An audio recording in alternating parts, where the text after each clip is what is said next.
करें क्या करें, कहीं लेके जाएं इन बच्चों को, स्टूडेंट्स को। हाँ, टीचर्स को भी जाहिर है। हाँ, लंदन बुला लें। लंदन तो कोई हालात नहीं है आजकल बेटा, इतनी रिसेशन है, कोई फ़ायदा नहीं। लंदन से पाकिस्तान ज़्यादा अच्छा है। पेपर से पहले नहीं, पेपर के बाद। हाँ हाँ, अमेरिका वो क्यों बुलाएं, कमाल हो गया। नहीं, क्लास नहीं, मैच हो रहा है अभी फ़िलहाल। वो चेयर ले आओ ना। नहीं नहीं, आ जाओ, कितनी देर तक तुम लोग भी बस प्राइम मिनिस्टर की तरह हो, तो एक एक मिनट का टाइम है, 1 मिनट इधर 1 मिनट उधर। हम यहाँ फारिग लग रहे हैं आपको, हैं? सर आपने वो कहा था कि जो मीटिंग हुई थी आपकी उसके बारे में, कौन सी? हाँ हाँ हाँ हाँ यार, वो अभी फ़िलहाल तो इस पे लगे हुए हैं, वो बताऊँगा 1-2 दिनों में बताऊँगा वो भी।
ये एक अपने पास रखो, बाकी आगे पास ऑन करो। सर वो दूसरा किधर है? आपने सारे उठाए हुए हैं? पेपर हैं ये सारे? वो किधर हैं वर्कशीट्स? वो इब्राहिम वो देना इधर मुझे यार। बुक्स भी, पास पेपर बुक भी ले लो भाई। इब्राहिम आपने लेनी है ना? सर मेरे पास है। क्या?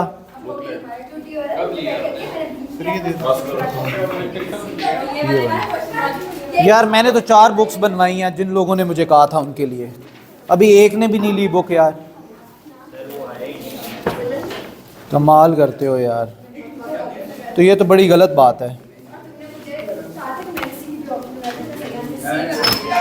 ये भी रखो, ये भी एक ये दूसरी शीट है, ये कंप्लीट एक शीट है जो आज हमने करनी है।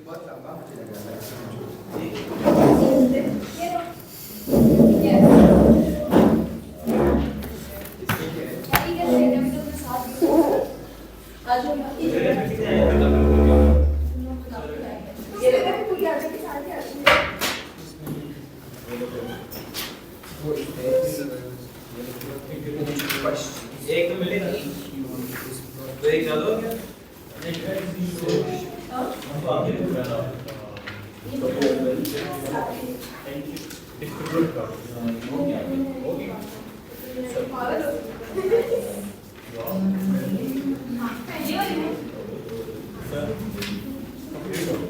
मेरी सीट क्लियर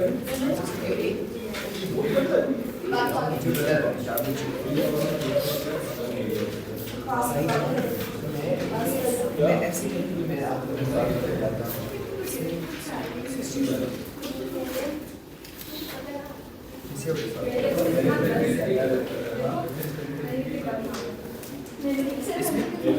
अभी सीखने इसका मार्क्स कैसे क्या इसके दो नहीं चाहिए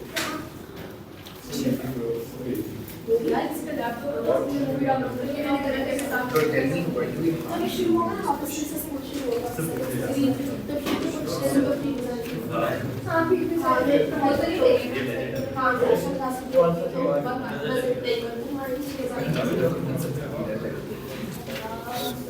दिस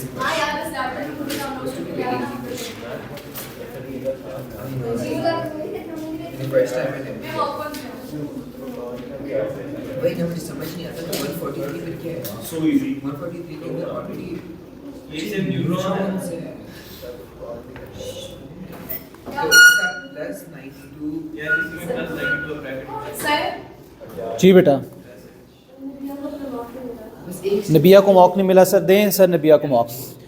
अच्छा बेटा please be attentive everyone.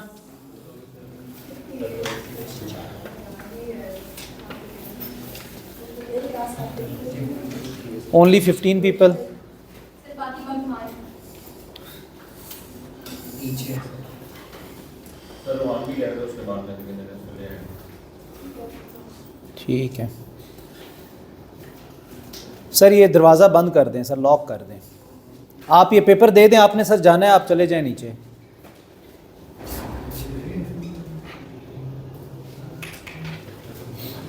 Okay बेटा, so let's start today's class. There are 3 objectives today. First is understanding the complex concepts in the topics which you have already done with.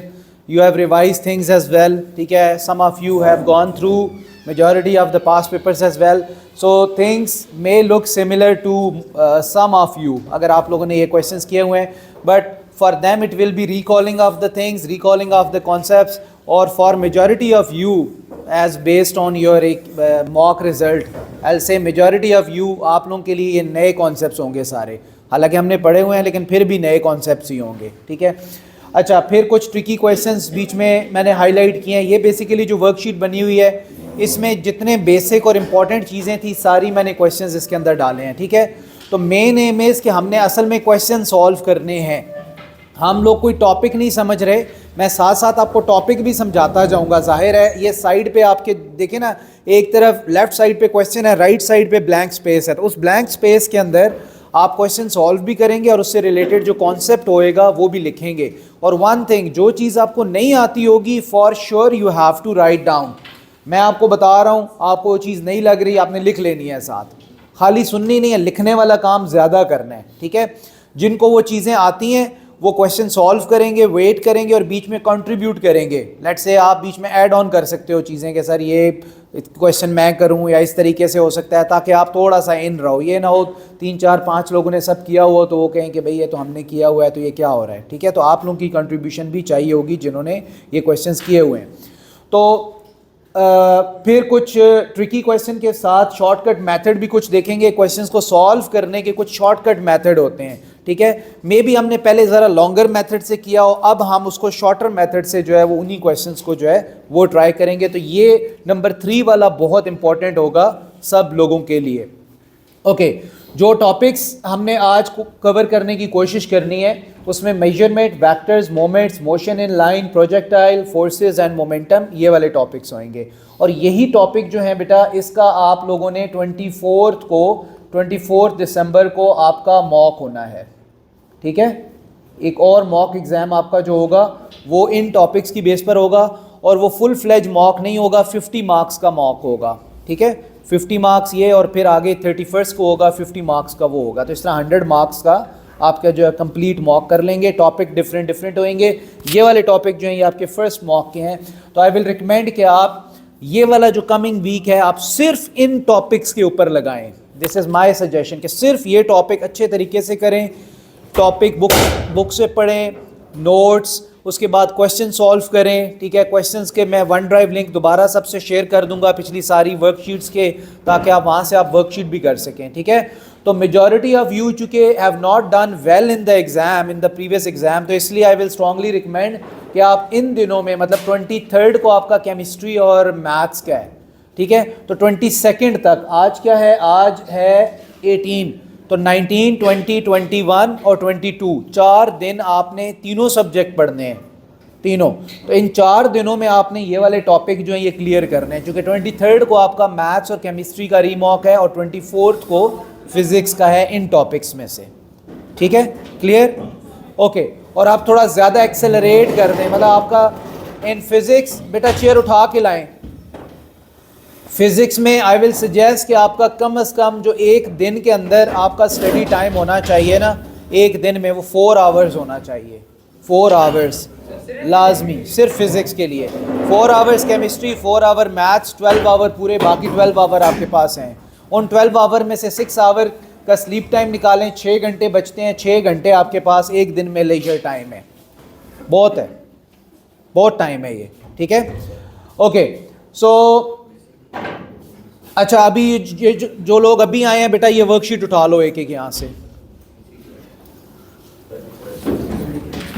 ये ले जाओ ना, ये 3-4 ले जाओ, वो ले जाओ ना, और बाकियों को भी दे दो ना यार। ओके बेटा, so let's get to the first question. जो फर्स्ट क्वेश्चन है on your sheets, this is related to uncertainty, ठीक है। We have to speed up the process as well, ताकि हम इस टाइम में ये सारे क्वेश्चंस और सारे कॉन्सेप्ट्स जो हैं ये हम कर लें। Let me tell you first the concept and then you will be solving the question. तो बेटा इस क्वेश्चन के अंदर जो कॉन्सेप्ट है वो क्या यूज होएगा, इस क्वेश्चन के अंदर जो कॉन्सेप्ट है, बेसिकली दिस इज अनसर्टेनिटीज। और बेटा ये अनसर्टेनिटीज जो हैं, इसमें जो फॉर्मूला मेथड है वो आपने यूज करना है। फॉर्मूला मेथड क्या यूज करना है, जब आपके पास क्वेश्चन में एक से ज़्यादा अनसर्टेनिटीज़ हों, जिस तरह देखो यहाँ पे एब्सोल्यूट अनसर्टेनिटी ये भी गिवन है, ये भी गिवन है, 2 अनसर्टेनिटीज़ आर गिवन, तो आपने यहाँ पे लेट से प्रेशर निकालना है और प्रेशर की परसेंटेज अनसर्टेनिटी निकालनी है। तो you know pressure is force over area, और ये जो है ये एक क्यूब है, क्यूब की आपको पता है लेंथ विड्थ हाइट सेम होती हैं, तो इसका जो आप एरिया निकालते हैं, क्यूब का जो एरिया निकालेंगे वो लेंथ इनटू विड्थ से निकालेंगे। सो इट मींस इसके अंदर लेंथ के अंदर भी अनसर्टेनिटी है, विड्थ के अंदर भी अनसर्टेनिटी है, और जो फोर्स है वेट उसके अंदर भी अनसर्टेनिटी है। तो when there are 3 uncertainties in a question और वो इक्वेशन बेस्ड क्वेश्चन हो, तो फिर आप कौन सा फॉर्मूला यूज़ करते हैं, आप कंपाउंड अनसर्टेनिटीज़ वाला फॉर्मूला यूज़ करते हैं। तो अब you have to look for compound uncertainty equation, और उसमें अगर एब्सोल्यूट अनसर्टेनिटीज गिवन हो तो what you do is you add fractional uncertainties of the terms to get the fractional uncertainty in that compound quantity.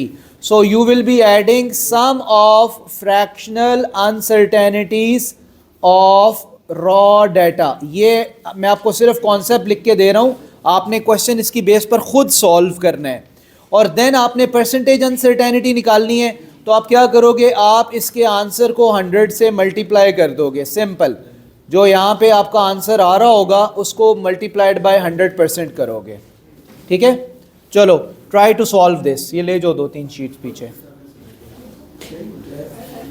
2-3 ले जाओ। Okay बेटा चलें solve करें जल्दी से, जिससे नहीं हो रहा होगा वो मुझे बताएगा।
ओके बेटा, आई होप आप थोड़ा स्पीड अप काम करना है, वरना तो हम 2-3 क्वेश्चन ही सिर्फ करेंगे।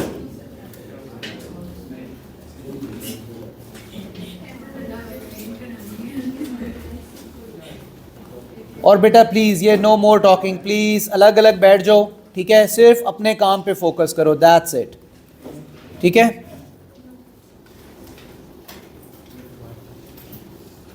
ओके, सो ये फर्स्ट क्वेश्चन मैंने ऊपर सॉल्व कर दिया है। देखो इसमें चूंकि आपके पास, आपको पता है कि भाई आपके पास जो है इसमें वेट भी है, वेट के अंदर अनसर्टेनिटी है, लेंथ में अनसर्टेनिटी है। इसके अंदर ट्रिक क्या है, आपने इसके अंदर ट्रिक निकालनी है एक। इस क्वेश्चन में ट्रिक ये है कि आप, उसने सिर्फ लेंथ बताई है लेकिन साथ ये बता दिया है कि ये क्यूब है, तो इसका मतलब है कि इसकी सारी डायमेंशन सेम है, सब डायमेंशन सेम होंगी ना। तो दैट्स वाई ट्रिक इज कि जब आप फॉर्मूला लिखोगे pressure is force over area, तो एरिया में आप लेंथ स्क्वायर करोगे, चूंकि जो उसकी नीचे वाली बेस, जाहिर है ये लेंथ है ये भी लेंथ है, तो नीचे और ऊपर वाला एरिया सेम होता है ना, तो ये वाला जो एरिया होएगा this is L into L which is L square. So this is trick in this question, L square होगा। और फिर आप क्या करोगे, जब आपने अनसर्टेनिटी निकालनी होगी तो आप L जो है उसके फ्रैक्शनल एरर को आप 2 से मल्टीप्लाई कर रहे हो, क्यों?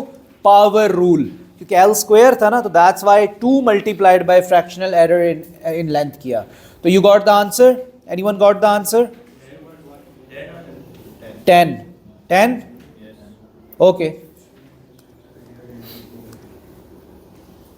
तो परसेंटेज अनसर्टेनिटी कितनी आई? 10%। तो इस पहले क्वेश्चन से हमने क्या सीखा है बेटा? कंपाउंड अनसर्टेनिटीज के, when it is a formula based thing you have to use compound uncertainty. Compound uncertainty के अंदर फिर ये जो एब्सोल्यूट अनसर्टेनिटीज गिवन थी, these were the absolute uncertainty in data. अगर absolute uncertainty in data given हो तो आप क्या करते हो, आप ये वाला फॉर्मूला लगाते हो, you add fractional uncertainties to get fractional uncertainties in that compound quantity, right? Clear? Any doubt in it? क्यों भाई, आज आप लोगों ने बोलना है यार, सिर्फ सुनना नहीं है। अगर if you have any doubt तो you can talk about that. तो let's move forward to question 2 then.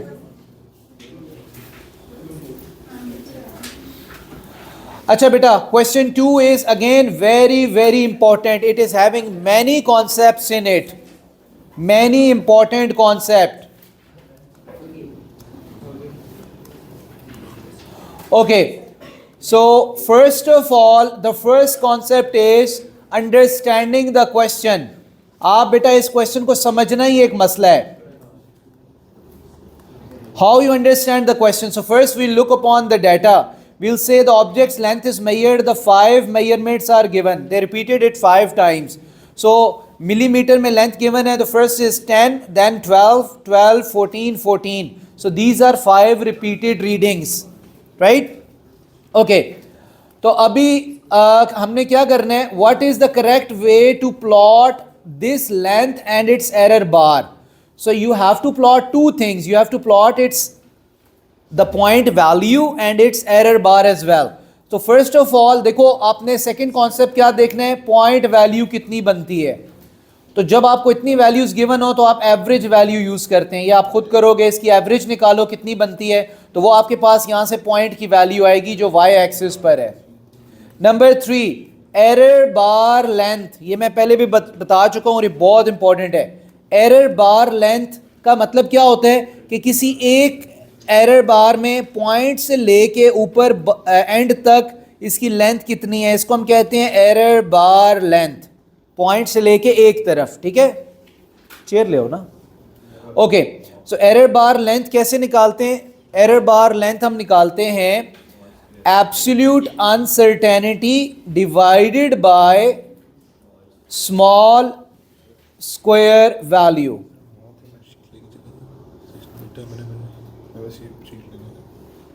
Up to you. Okay, so error bar length is absolute uncertainty over small square value.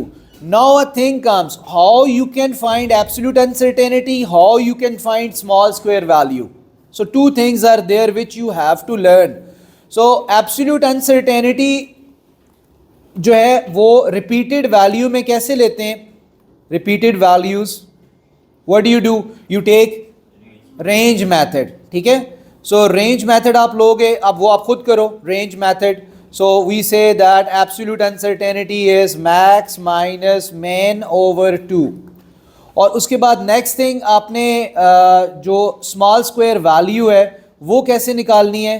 Small square value आपको पता होता है, it is value of one small square, value of one small square along the axis for which you have to plot the error bar.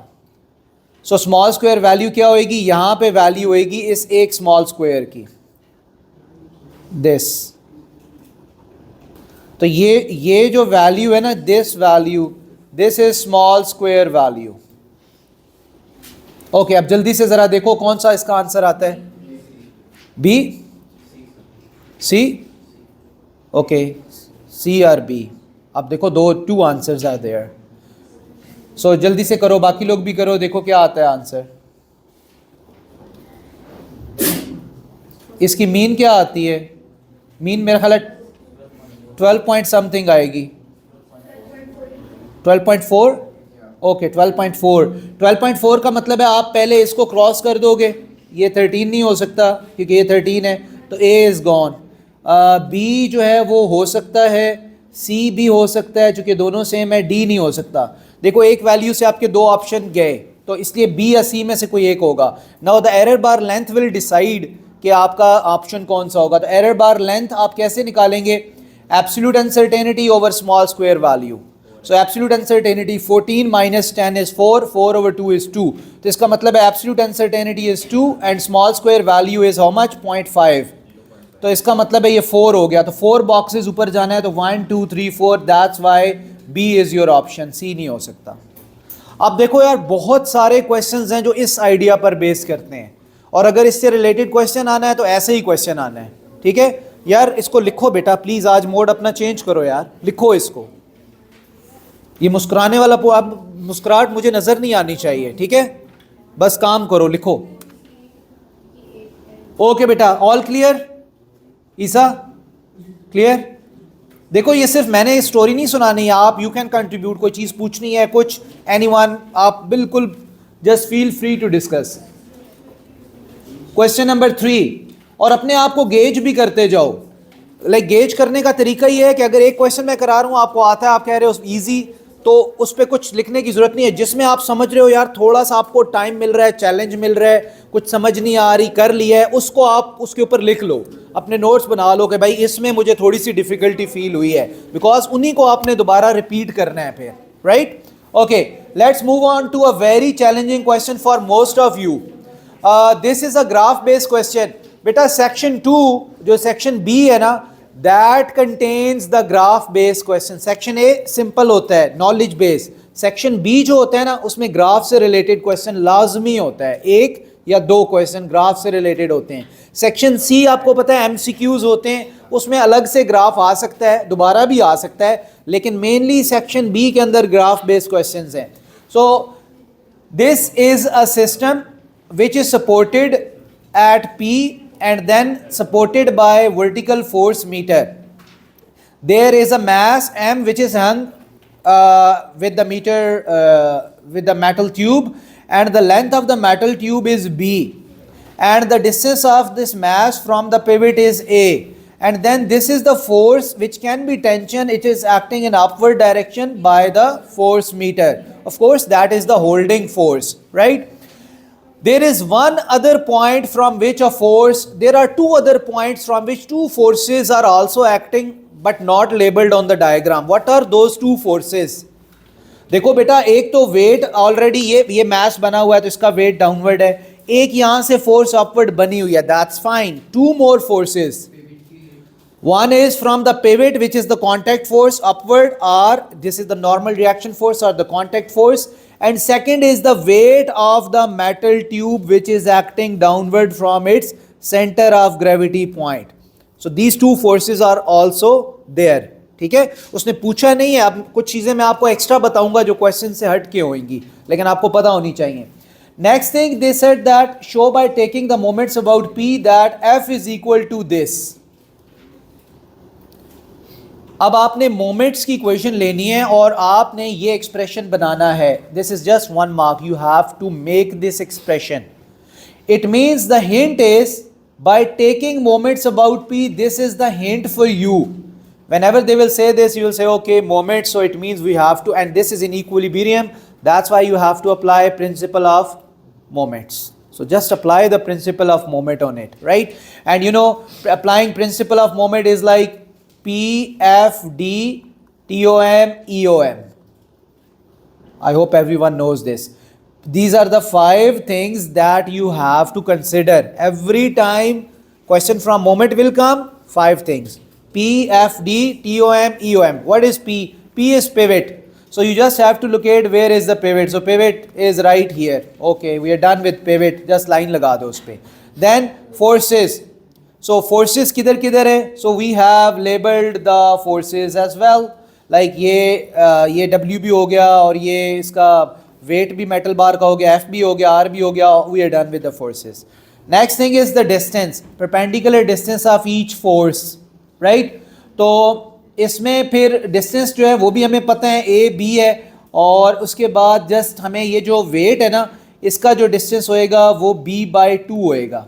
क्योंकि देखो ना, total metal bar की length जो है वो क्या है, वो b है ना. तो इसका मतलब है कि उसका फिर कितना होएगा, b/2 होएगा, राइट. अच्छा, उसके बाद डिस्टेंस के बाद और क्या आता है? What comes after distance? After distance is TOM. Tom is what type of moment? So you have to look for every force, what type of moment they have produced. So for these 2 forces, of course, clockwise, and for one force it is anti-clockwise. So you have recognized that. So just cross that as well. And finally, apply this equation of moment. So I will recommend all of you to do it yourself. Equation of moment लगाओ खुद. ये expression derive करना है. You have to derive this expression. One tip over here, you have to be ready for unusual question. This is unusual question because mostly in moment they can ask you, okay, find force F, find M, but here they are asking you to make an expression. So ये एक unusual question है, लेकिन आपने already किया है. देखो, जब भी आप न्यूमेरिकल करो आप क्या करते हो? अच्छा, one more examiner tip over here, अभी मेरे माइंड में आ रही है तो मैं अभी आपको बता दूं. Examiner tip, examiner is asking you कि भाई do right the equation. Do write the equation always in every question. Whenever you do a numerical, you have to write the equation, right? After writing the equation, make that thing as subject which you have to find. Then put the data, values and solve it in one go.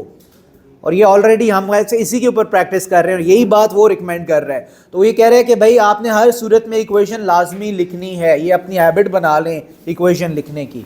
Sometime आप लोग नहीं लिखते equation. Like F = M में है तो आप बस कह देते हो F = 20 × 5 आंसर आ गया. तो दिस इज़ रॉन्ग. आपने F = M में लिखना है हर सूरत में, फिर डाटा डालना है. ओके, सो बेटा अब इसमें आपने इक्वेशन लिखी और बस जो F है ना उसके साथ जो B होगा उसको दूसरी साइड पे जाके डिवाइड कर दोगे, क्योंकि आपको नज़र आ रहा है यहाँ F इज़ ऑल अलोन. तो जो मोमेंट इसका बनेगा ना F × B, क्योंकि आपने वो लिखा ना sum of anticlockwise moment is equal to clockwise moment. तो F × B और क्लॉकवाइज मोमेंट क्या बनता है? क्लॉकवाइज मोमेंट बनता है बेटा कैपिटल mg × A, एक ये बनता है, plus weight of the tube multiplied by B/2, यही बनता है ना. तो व्हाट यू डू इज कि आप इसको B को आपने उधर लेके जाना है या इन हर टर्म को आप B से डिवाइड कर दो. तो इसका मतलब है ये B से कैंसिल हो जाएगा, आपके पास F रह जाएगा और यहाँ आपका आ जाएगा mg/B × A और ये B कैंसिल हो जाएगा, प्लस W/2 आ जाएगा. तो that's how you can prove that, right.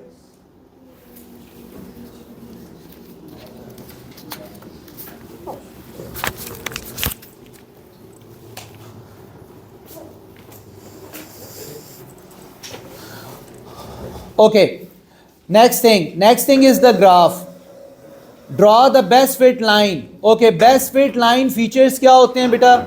Best fit line features. अच्छा, असल में मैंने ये सोचा हुआ था मैं आपको सिर्फ इस टॉपिक के कॉन्सेप्ट बताता जाऊंगा, सॉल्व आपने खुद करना है ताकि हम मैक्सिमम कर लें। अगर हम एक साथ सॉल्व करना शुरू हो गए तो it will take too much time, तो हम मे बी 10-12 क्वेश्चन ही हम कर सकें, तो we have to speed up the process. Best fit line number 1, आपने 30 सेंटीमीटर रूलर हर सूरत में कैरी करना है, ठीक है। One thing,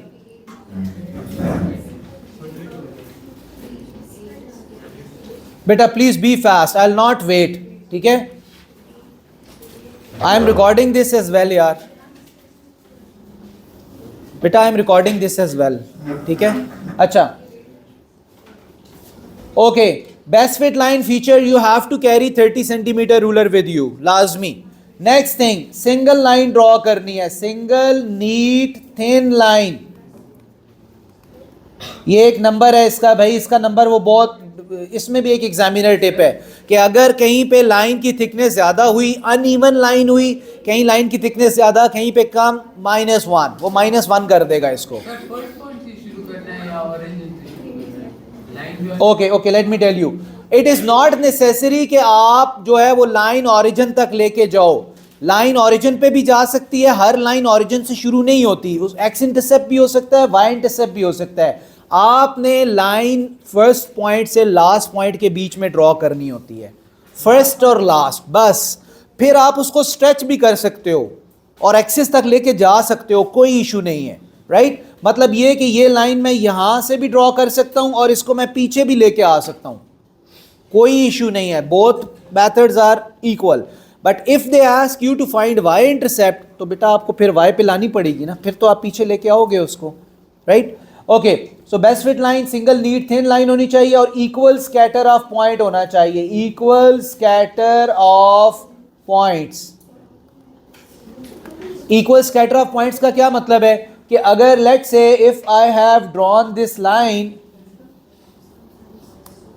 so let's say I'm going to draw this line 1 2 3 4 5 points हैं, तो मैं ये लाइन यूं ड्रॉ करता हूं, मैंने तो ऐसे ही ड्रॉ कर दी विदाउट स्केल। तो ये एक ऊपर, दो ऊपर, 3 points are above and 1 point is below, this is not a best fit line, you will lose your mark. Maximum नहीं, आपने ये देखना है कि इक्वल स्कैटर हो। इक्वल स्कैटर का मतलब क्या है, जितने पॉइंट लाइन से ऊपर हो उतने ही नीचे हो, equal scatter of points, right.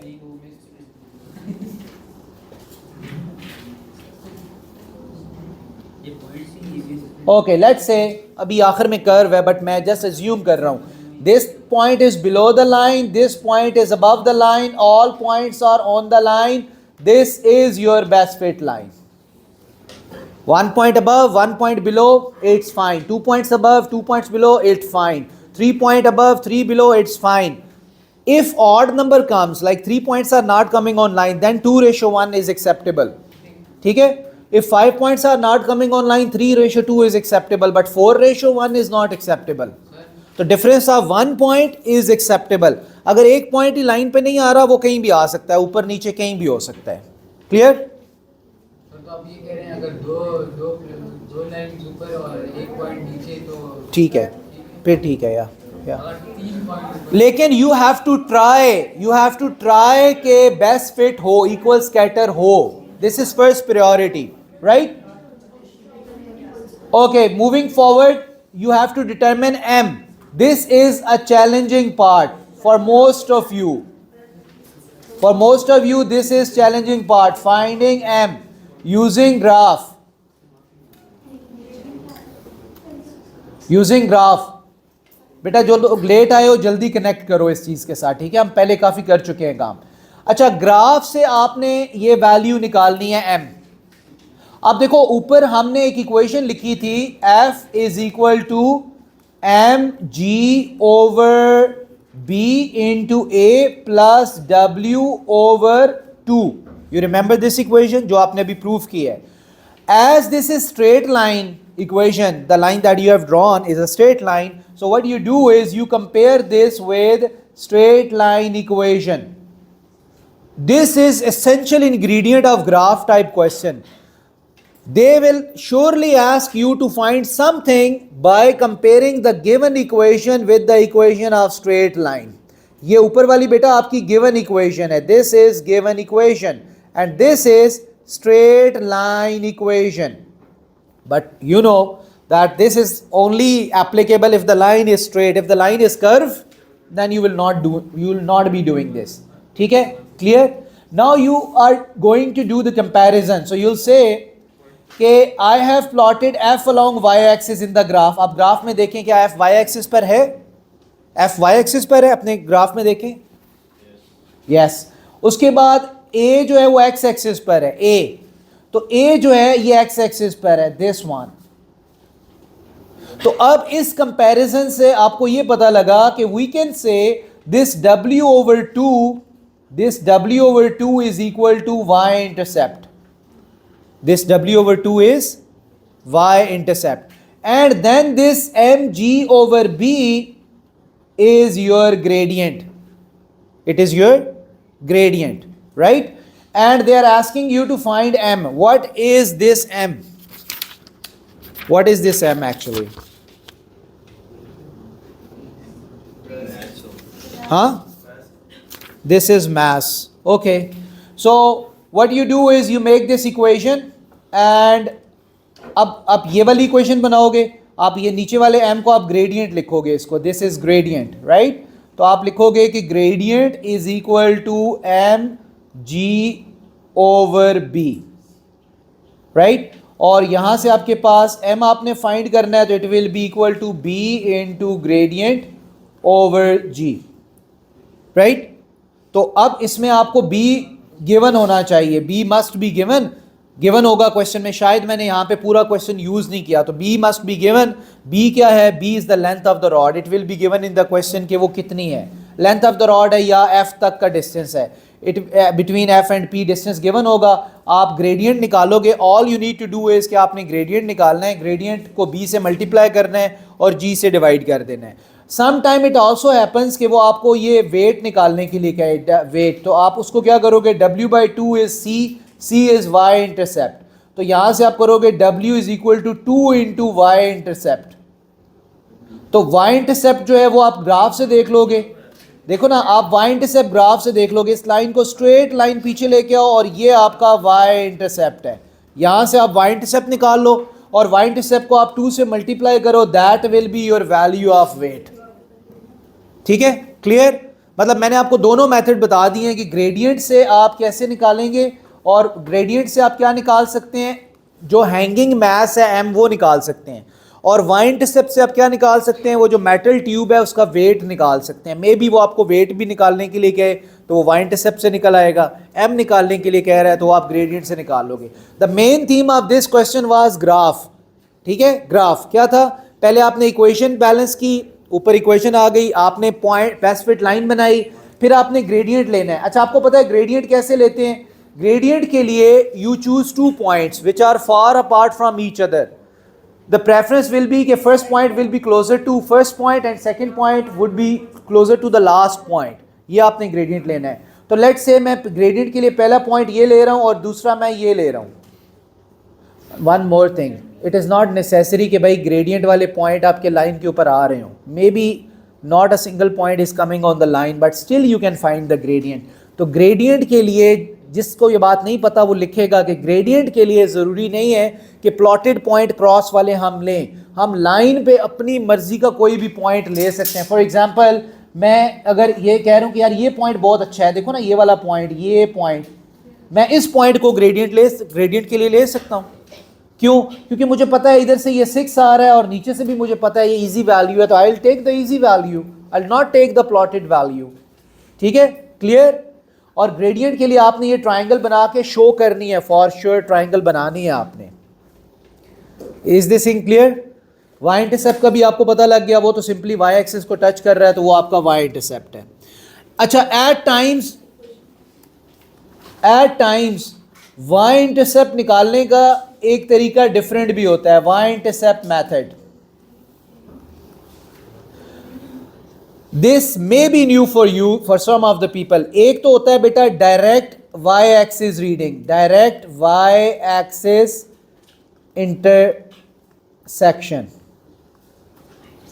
Right. Y intercept क्या होता है? जहां लाइन वाई एक्सिस को टच कर रही हो, बट वो उस सूरत में होता है जब आपका ओरिजिन जो है वो क्या हो? जीरो हो। वाई एक्सिस वाला ओरिजिन आपका क्या हो? जीरो। एक्स एक्सिस वाला भी, एक्स एक्सिस वाला प्रेफरेबली एक्स एक्सिस वाला इंटरसेप्ट जीरो होना चाहिए, एक्स एक्सिस का ओरिजिन जीरो होना चाहिए। वाई एक्सिस जो भी हो तो वो आपका वाई इंटरसेप्ट आप निकाल लेते हो। For example x axis zero है, वाई एक्सिस 4 लिखा हुआ है, आपकी लाइन ऊपर कहीं टच कर रही है यहाँ पे, तो जो रीडिंग इधर आएगी ये आपका वाई इंटरसेप्ट होगा, दैट्स फाइन। और अगर ये 4 की जगह 0 भी होता, 0 0 फिर भी यही है। अगर ये यहाँ पे लेट से कि कोई नॉन जीरो नंबर 4 है तब भी ठीक है, वाई इंटरसेप्ट यही है। बट प्रॉब्लम कम्स के जब यहाँ पे ये 0 नहीं ये 2 हो जाए, नॉन जीरो, दोनों नॉन जीरो नंबर आ जाए या एक्स एक्सिस नॉन जीरो आ जाए, then what you will be doing, फिर आपको जो निकालना है वाई इंटरसेप्ट वो डिफरेंट तरीके से निकालना है। फिर आप वाई एक्सिस से डायरेक्ट रीड नहीं कर सकते। Then what you will be doing, anyone knows कि फिर कैसे निकालते हैं वाई इंटरसेप्ट? फिर आप इक्वेशन यूज करोगे, you would be using straight line equation number 2। अगर ओरिजिन आपका ये नॉन जीरो है, like X is not zero, X अगर जीरो नहीं है, फिर आपने y is equal to M X plus C ये यूज करना है। This c is your y intercept. तो आप c निकालोगे y माइनस एम एक्स से, वेरी इजी। y और x क्या है? y और x वो वैल्यूज हैं, किसी भी एक पॉइंट की वैल्यूज आप ले लेंगे। y और x are one point value. Let's say मैं यही वाला पॉइंट ले लेता हूँ, मैं कहता हूँ यार इस पॉइंट पे x की वैल्यू क्या है, इस पॉइंट पे y की वैल्यू क्या है, जस्ट वो वैल्यूज ले लो। m क्या है? m उसका ग्रेडियंट है, इस लाइन का ग्रेडियंट आपने निकाला होगा, आप ग्रेडियंट ले लोगे। तो simply put that, solve it and you can find the y intercept. ठीक है, I have not seen this in the previous past paper this concept, but may be it can come, कोई anything can come related to this, right. तो ये y intercept निकालने का method है। ये वैसे second one is the universal method, आप कहीं कहीं भी लगा सकते हैं। इवन ओरिजिन 0 0 है फिर भी लगा सकते हैं, लेकिन अगर ओरिजिन 0 0 है तो फिर क्या मतलब इतना बंदा टाइम क्यों ज़ाया करे? फिर शॉर्टकट देखो ना, डायरेक्ट वाई इंटरसेप्ट देखो। तो अगर ओरिजिन दोनों 0 0 हैं तो डायरेक्ट देखेंगे, अगर x 0 है फिर भी आप डायरेक्ट देखेंगे, अगर x नॉन जीरो है या दोनों नॉन जीरो हैं फिर क्या करेंगे? फिर y is equal to M X plus C. This thing should be clear to all of you. अभी मैंने बता दिया ना, तो ये क्लियर होनी चाहिए, right. Okay, next. Okay, again new concept. अभी मैं आपको नेक्स्ट 3-4 नए कॉन्सेप्ट बताता हूं। Vernier callipers, vernier callipers. अच्छा देखो, this is tricky as well plus new concept as well.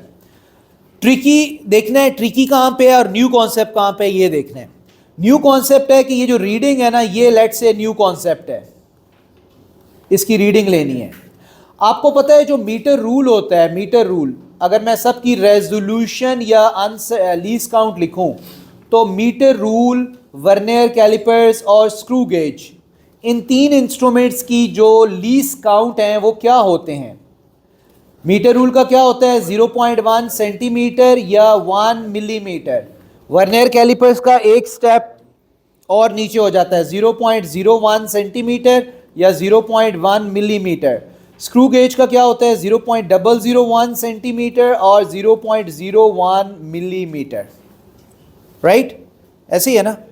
Okay, तो इसके बाद नेक्स्ट, अब इससे रिलेटेड क्या है? हमने स्क्रू गेज की रीडिंग देखी हुई है। वर्नियर कैलिपर्स की रीडिंग का मेथड क्या होता है? Reading is equal to main scale reading plus line multiplied by least count, line multiplied by least count. Okay, screw gauge का भी यही है, स्क्रू गेज का भी एग्जैक्टली यही वाला फॉर्मूला है। मेन स्केल रीडिंग क्या है? देखो ये ऊपर बेटा मेन स्केल है और नीचे वर्नियर स्केल है। ये ऊपर वाला कहते हैं मेन स्केल और नीचे वाले को कहते हैं वर्नियर स्केल।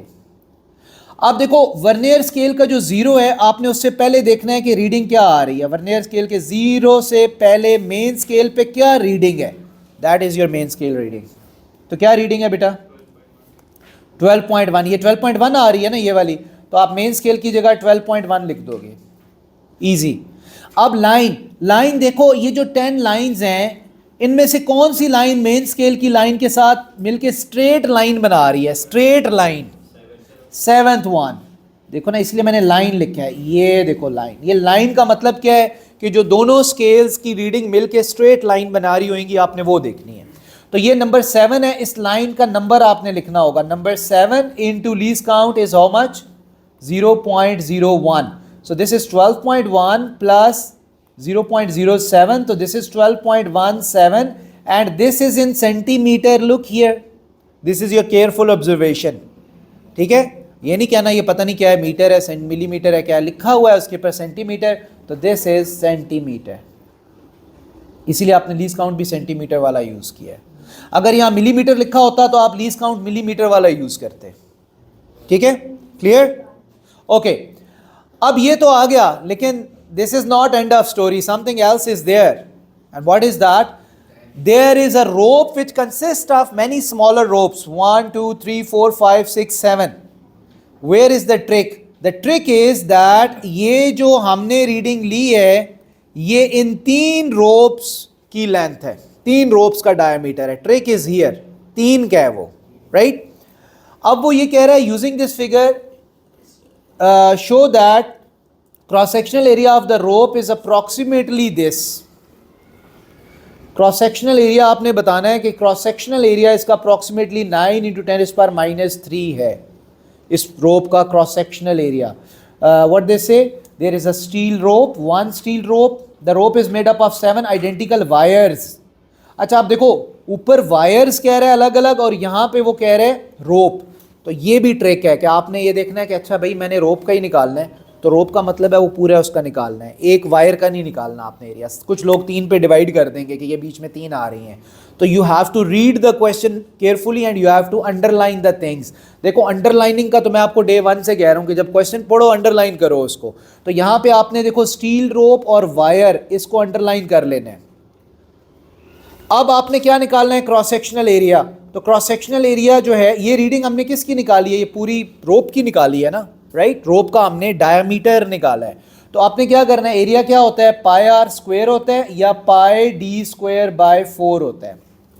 ये फॉर्मूला भी डाटा बुकलेट में लिखा होता है, फर्स्ट पेज में टॉप बॉटम राइट कॉर्नर पे ये फॉर्मूले लिखे होते हैं, राइट? तो ये आपके पास चूँकि डायमीटर आया हुआ है, आप ये वैल्यू बेटा यहाँ पे लगाओ and then you solve it. Solve करो।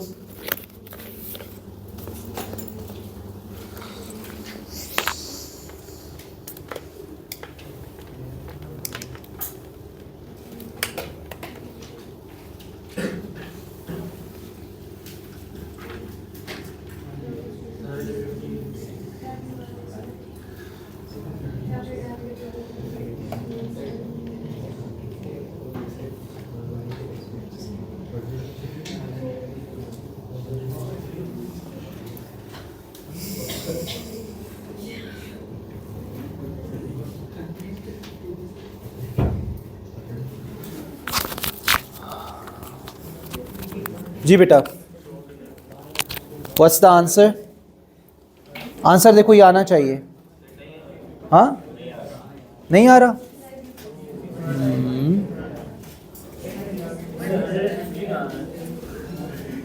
115 16 कन्वर्ट किए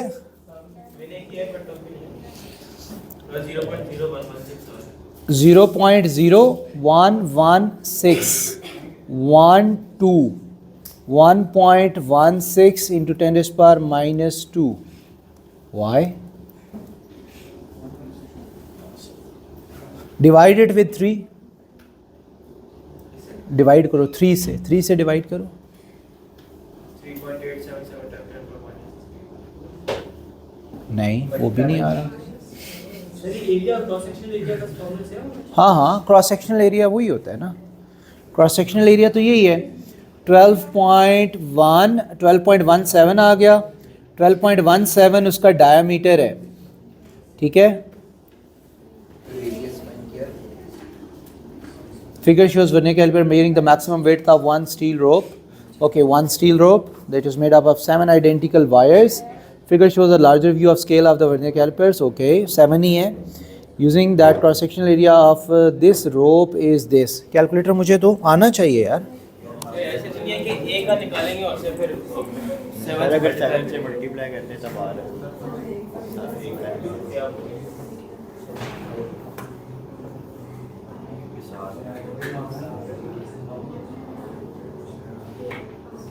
अगर हम इसको 7 से मल्टीप्लाई करें फिर आ रहा है, ये कैसे हो सकता है? एक बार 12.17 डिवाइडेड बाय 4। हाँ ये तो 116। अच्छा उसको कन्वर्ट भी करना था।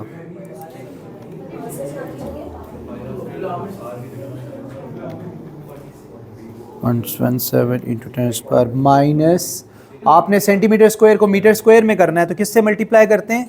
सेंटीमीटर स्क्वायर को मीटर स्क्वायर में करना है। माइनस नहीं पता किसी को? -4।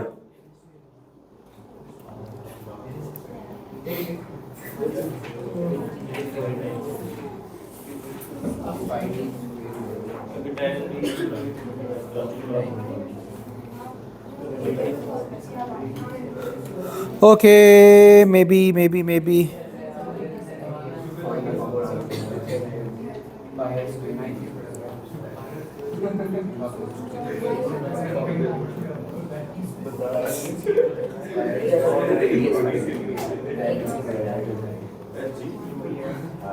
हाँ मल्टीप्लाइड बाय 7 करने से आता है। हाँ कैसे आया? पहले एक बार का निकाले ना एरिया और से इनटू 7 करें। अच्छा फिर मुझे लग रहा है इसमें कुछ क्वेश्चन में मैंने चीज़ बीच में नहीं डाली। ओके ये कौन सा क्वेश्चन है? अच्छा let me come back to this. मुझे इस पूरे क्वेश्चन को देखने दो। मे बी मैंने जो कट पेस्ट किया है कुछ चीज़ बीच में से मिसिंग, यहाँ पे कुछ स्टेटमेंट मिसिंग है।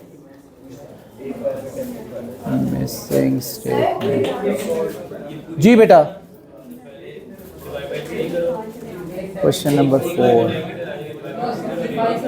अच्छा ओके बात सुने बेटा। फ्रॉम दिस क्वेश्चन एक तो मैं इसके पास पेपर से देखता हूँ कि क्या मिसिंग स्टेटमेंट है बीच में। हमने क्या देखा है इसमें कि one thing, how you have to read the vernier callipers. This is the first thing, how you read vernier callipers. इसका फॉर्मूला लिख लो बेटा। ओ 7 आइडेंटिकल। अच्छा ठीक है। Again the rope is made up of 7 identical wires. बिल्कुल ठीक है और ये एक का है। अच्छा अब देखो ये this was misreading of the question or we have not understood the question. The problem is not understanding the question. एक रोप के अंदर वो कह रहे हैं कि हमने 7 आइडेंटिकल वायर्स हैं, ठीक है 7 आइडेंटिकल वायर्स, और हमने एक रोप का ये निकाला है। ये जो नीचे निकाला हुआ है ये एक रोप का है, उसको फिर 7 से फॉर श्योर मल्टीप्लाई करना पड़ेगा क्योंकि देखो ना ये सेकंड स्टेटमेंट पढ़ो। The rope is made up of 7 identical wires. उस रोप के अंदर 7 वायर्स हैं, ठीक है। अब ये हमने एक का निकाला है, ये जो रीडिंग है ये एक की है, दिस इज फॉर 1। तो जो भी इसका आंसर आएगा एरिया का आप उसको 7 से मल्टीप्लाई करोगे, ऐसे ही है ना। यू मल्टीप्लाई दैट विद 7 किस एरिया 7 से या डायमीटर इस रीडिंग को 7 से? एरिया को 7 से किया है। ओके स्टिल इसीलिए तो देखो ना, इसीलिए मैंने ऊपर इसकी हेडिंग क्या दी हुई है, this is tricky question. This is tricky question. आपने एक रोप की रीडिंग निकाली है, 7 रोप्स हैं उस वायर के अंदर, जो एरिया एक का निकला आपने उसको 7 से मल्टीप्लाई कर दिया, दैट्स इट। ये डायग्राम उसने जस्ट, अच्छा अब ट्रिक कहाँ है, ये डायग्राम देख के हम ये कंफ्यूज हो रहे हैं कि यार ये इसकी रीडिंग है, ये इसकी रीडिंग नहीं है, ये जो है एक की रीडिंग है, राइट ये क्या है, एक की रीडिंग है और उसके अंदर 7 है, 7 वायर्स, अलग अलग 7 वायर्स हैं, that's why we multiply that with 7। Okay moving forward जी बेटा। हाँ 1.1 हाँ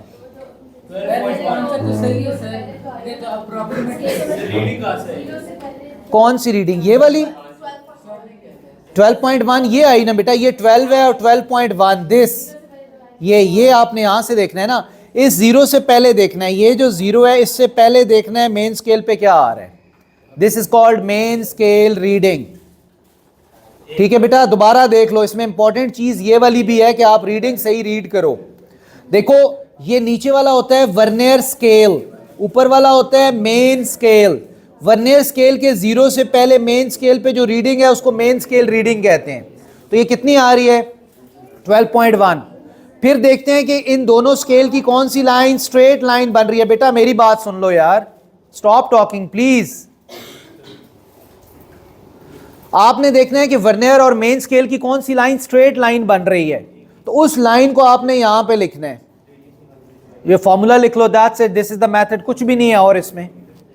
ये ऐसे ही है जैसे आप वॉच से टाइम देखते हो तो अब आपको पता है ना कि टाइम क्या है, तो ये भी ऐसे ही है भाई। हाँ जी, आसान इसलिए कि बचपन से टाइम देख रहे हो तो इसलिए आसान है ना, बार बार टाइम देखते हो तब आसान है। जिंदगी में पहली दफा देख रहे होते तो कहते ये क्या है, तो यही कहना था, फिर सिखाना पड़ता कि यार ये होता है, ये होता है। छोटे बच्चों को यही होता है, उनको सिखाते हैं कि टाइम कैसे देखते हैं, फिर उनको पता लग जाता है। ओके, नेक्स्ट पे आ जाओ। ये ऑलरेडी मल्टीपल टाइम्स हमने किया हुआ है ये question. Again Y intercept calculation with errors, Y intercept. लेकिन मुझे कई लोग नजर आ रहे हैं जिनको अभी ये नहीं, अभी स्टिल नहीं आता होगा। क्वेश्चन नंबर 5 को सब लोग गौर से पढ़ें बेटा, खासकर जिनको नहीं आता जरा क्वेश्चन 5 गौर से खुद देखें एक दफा। हाँ बेटा क्वेश्चन पढ़ लो, ये क्वेश्चन 5।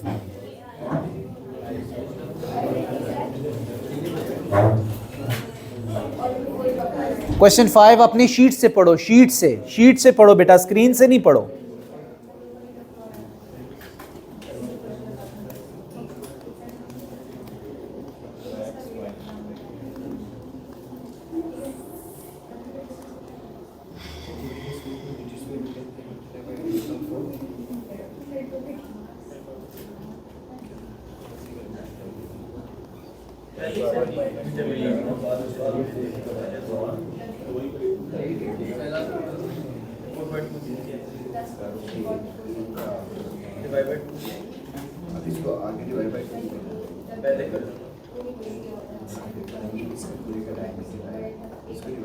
ओके बेटा देखें यार, देखें आप, you have to find, question में आपने देखा ना, उसने कहा है कि you have to find percentage uncertainty, ऐसे ही है ना वाई इंटरसेप्ट में। तो बेटा सबसे पहले आप इसका फॉर्मूला लिखोगे कि इसका फॉर्मूला क्या है। ये वाला इसका फॉर्मूला है, this one is the formula. अब आप कहोगे भाई आपको दो चीजें निकालनी है, delta C which is absolute uncertainty और सी जो वाई इंटरसेप्ट है वो भी निकालना है। तो ये दोनों चीजें अलग अलग निकालनी है। और डेल्टा सी आप कैसे निकालेंगे? डेल्टा सी हम निकालते हैं बेटा स्टीपेस्ट एंड शैलोएस्ट लाइन। ये जो है this is steepest line. Steepest line कैसे ड्रॉ करते हैं बेटा?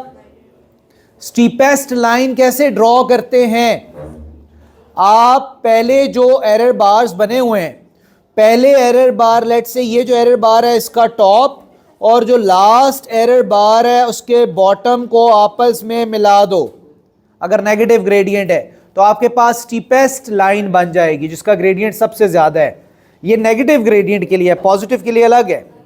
उसके बाद दूसरी जो लाइन है ये शैलोएस्ट है, शैलोएस्ट लाइन।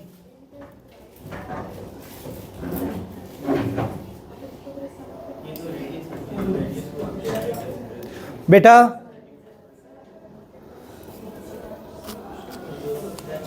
ठहरो मैं माइक को म्यूट कर दूं।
ओके, आप देखो ये क्वेश्चन हमने पहले भी किया हुआ है, इसका मैप, क्वेश्चन का मैप बनाना पड़ता है यार, ये क्वेश्चन इतने इजी नहीं होते।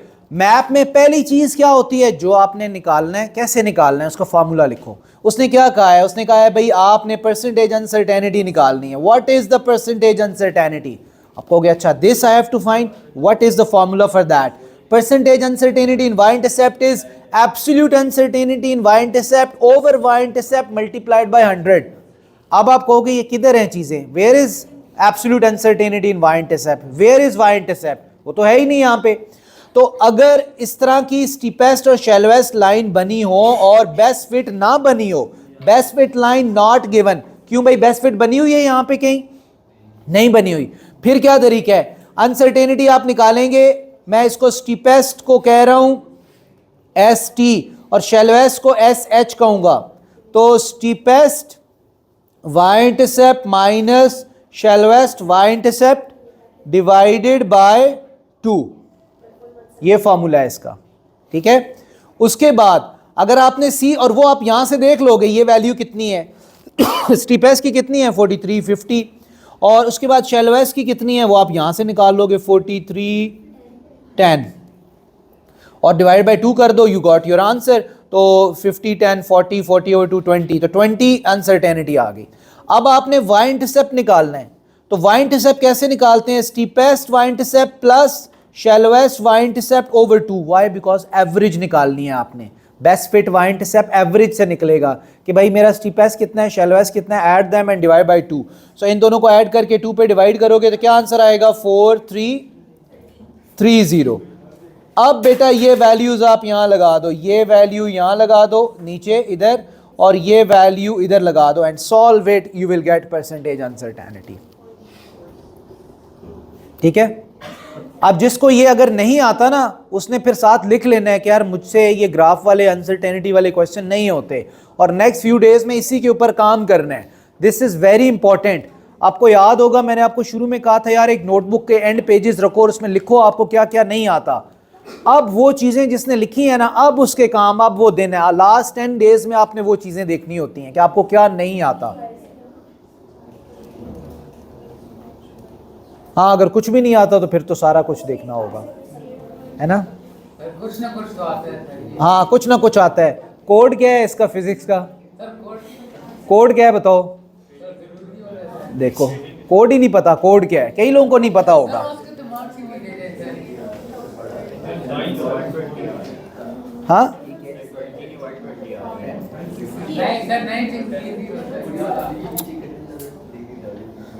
क्या आ रहे 120 किसका?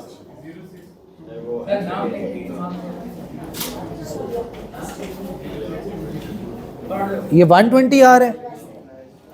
Are you sure? नहीं, 20 आता है यार। 43 50 है और 43 10 है, दोनों को माइनस करोगे तो 40 आएगा। 40 over 2 is 20, not 120। 0.46 और अच्छा 0.46%, हाँ ठीक है, और 0.5 ये MCQ है ना, इसका आंसर 0.5 है। क्लियर यार? ये कॉन्सेप्ट क्लियर हुआ है? किसी को डाउट है? किसी को दोबारा समझाना है? बोलो ना बेटा। अच्छा, दोबारा पे तो मेरा आंसर ये होगा कि ये वीडियो इसीलिए रिकॉर्ड कर रहा हूँ कि आप दोबारा देख लेना, ठीक है? अच्छा, आगे चलते हैं।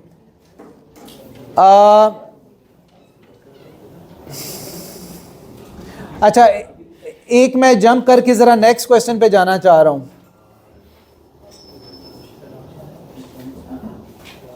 हाँ, ये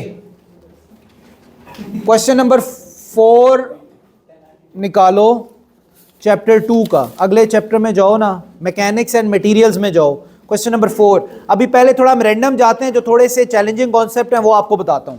ये क्वेश्चन बहुत चैलेंजिंग है, ये वाला। This is addition of coplanar vectors. Addition of coplanar vectors.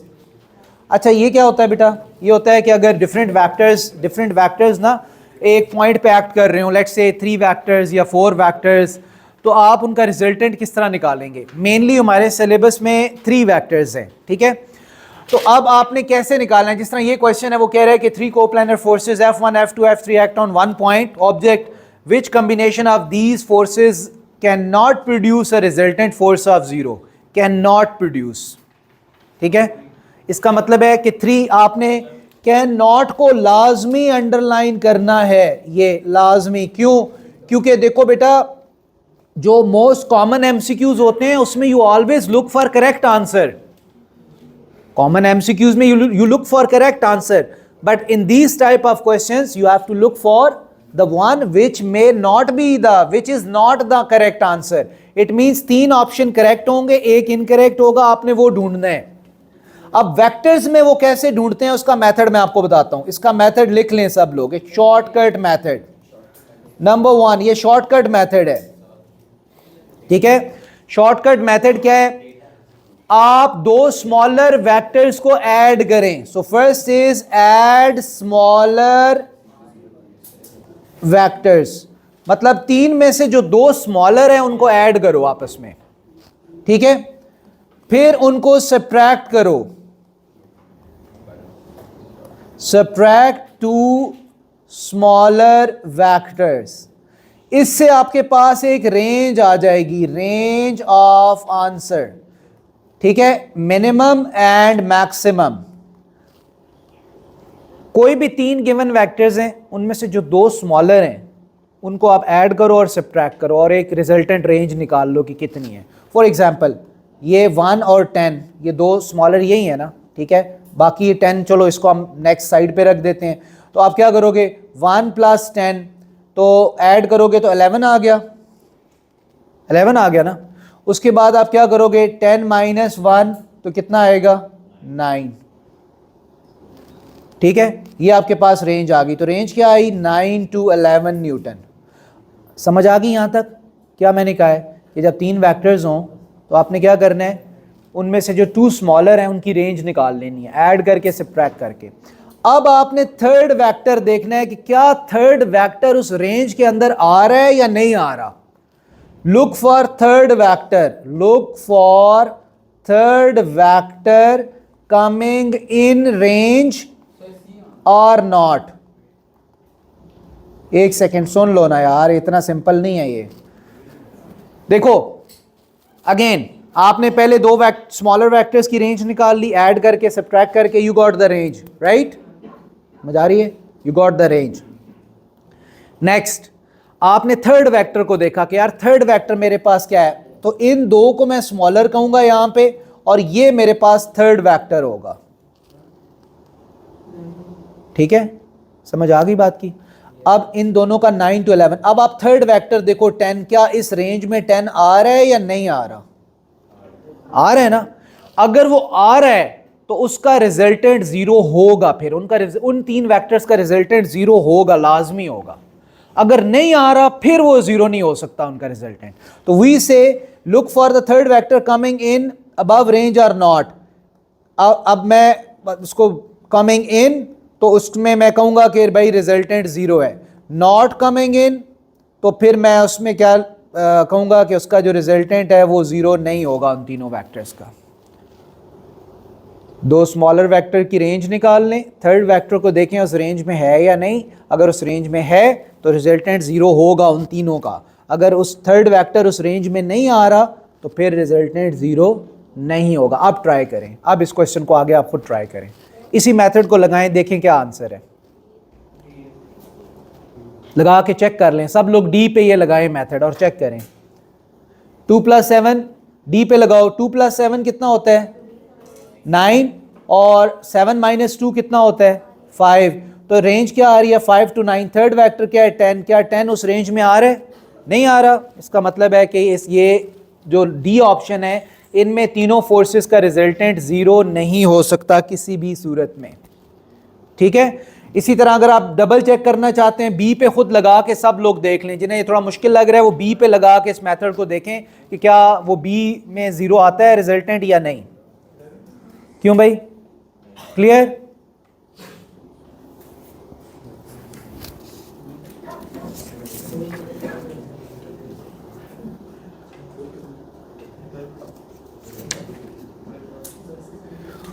Okay, now I am jumping to question number 11.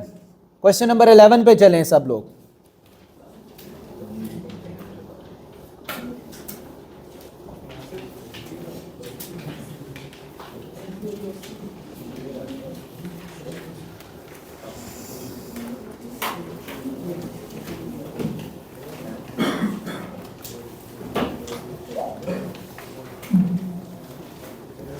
Okay, question 11. I'm giving you 2 minutes to solve this. This is a A grade question. जिसने ये solve कर लिया उसका A grade है पक्का. हाँ बिल्कुल, solve करो, solve करो. देख लेते हैं बेटा, करो करो solve जरा. Solve करके आंसर अपने पास रखो. You have just 2 minutes. Option नहीं, आपने आंसर निकालना है. सर ऑप्शन दिखाएं sir. Option, there are no options. You have to tell me the answer. इसका आंसर क्या है?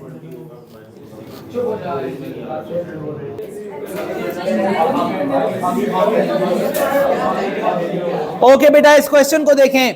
यहां देखें बेटा everyone. Magnitude of average velocity, average. Okay, average velocity की मैग्नीट्यूड और चेंज इन वेलोसिटी की मैग्नीट्यूड निकालनी है बेटा. You know average velocity is displacement over time, and when it starts from P and it ends at Q. तो ये 20 metre radius ये है, 20 मीटर ये है, तो टोटल जो डिस्प्लेसमेंट आया वो कितना आया 40, और टाइम कितना लगा है 4 सेकेंड उसने बताया हुआ है. तो आपके पास एवरेज वेलोसिटी आ जाएगी 10 metre per second. Right, easy. Next, magnitude of change in velocity was very challenging. ये चैलेंजिंग है. एंड बेटा एक समझो इसमें बात, मैं समझा रहा हूं ना, तो आप समझो जरा इसमें कैसे करना है. देखो, चेंज इन वेलोसिटी, चेंज, आपने चेंज निकालना है. इसका मतलब है पहले देखना है कि उसकी पी पे वेलोसिटी कितनी है, फिर क्यू पर अगर वो यूं जा रहा है तो क्यू पर वेलोसिटी इस तरफ होएगी. बेटा velocity is a vector quantity, vector, तो उसकी डायरेक्शन भी होती है. पी पर डायरेक्शन टुवर्ड्स योर लेफ्ट है और क्यू पर टुवर्ड्स योर राइट है. समझ आ गई? One more thing, this is the tricky thing over here. As velocity is vector and usually right side को हम क्या लेते हैं पॉजिटिव और लेफ्ट साइड को हम क्या लेते हैं नेगेटिव. ये भी करना था इसके अंदर क्योंकि वेलोसिटी है ना, तो वेलोसिटी वेक्टर क्वांटिटी है. This concept is making it challenging and difficult for most of you, right, क्योंकि इस लिहाज से आपने सोचा नहीं होगा कि ऐसे करना है. एम आई राइट? ओके, नेक्स्ट ये है कि देखो अब आपने पहले तो निकालना है कि यार P पर वेलोसिटी है कितनी, Q पर वेलोसिटी है कितनी, पहले तो ये निकालो कि है कितनी यार. अब उसने एक बात कही है ऊपर कि वो कांस्टेंट स्पीड से जा रहा है. अब इस कॉन्सेप्ट को आप यूज करोगे कि वो कांस्टेंट स्पीड से जा रहा है. इसका मतलब है आप कहोगे यार स्पीड का मतलब है, वेलोसिटी का मतलब है स्पीड, निकाल लो उसकी. जो स्पीड है वही वेलोसिटी होगी क्योंकि वेलोसिटी तो स्पीड प्लस डायरेक्शन होती है. तो जितनी स्पीड है उतनी उसकी वेलोसिटी है P पर और Q पर. तो अब हम ये करते हैं कि V इज d/t करते हैं. चूंकि ये हाफ सर्कल है तो इसलिए पाई r होगा. फुल सर्कल हो तो 2 पाई r होता है सर्कमफेरेंस, हाफ है तो पाई r होगा. उसके बाद डिवाइडेड बाय t, तो पाई कितने 3.142, r कितने 20, t कितने 4, तो v का आंसर आता है तकरीबन 15.7 मीटर पर सेकेंड. ये उसकी कांस्टेंट स्पीड है उस पूरे सर्कल से P से Q जो है वो कितने 15.7. बट प्रॉब्लम इज कि हमने तो वेलोसिटी निकालनी है और चेंज इन वेलोसिटी, तो हम कहेंगे यहां पर ये होएगा -15.7 और यहां होएगा +15.7, और आपने निकालना है change in velocity. It is final velocity minus initial. Final is 15.7 minus initial is -15.7. You add them and the answer is 31.4 meter per second. This is making it challenging and A grade question. इसीलिए मैंने आपको कहा था कि जिसने कर लिया A grade है उसका.